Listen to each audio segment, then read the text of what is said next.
The Giant Pumpkin, story by Joy Cowley, illustrations by Korky Paul.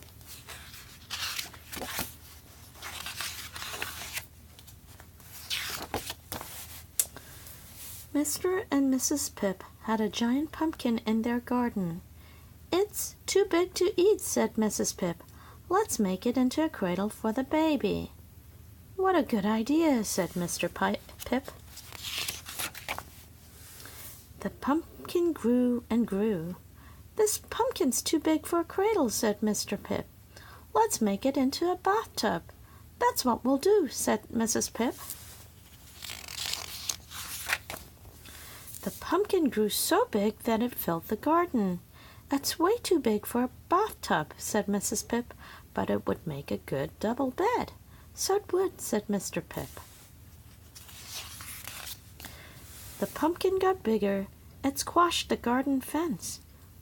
"Too big for a double bed," said Mr. Pip, "but if I get some wheels and a motor, it would make a fine truck." "Of course," said Mrs. Pip. A week went by. Now the pumpkin filled the backyard. "It's way too big for a truck," said Mrs. Pip, "but wouldn't it make a nice house?" "That's it," said Mr. Pip. "A house."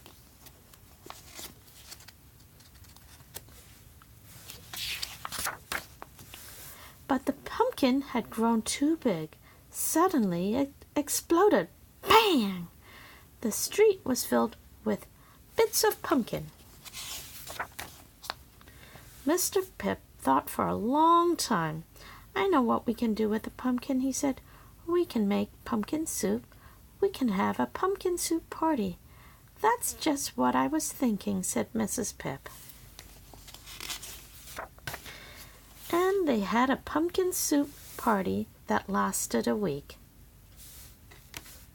The end.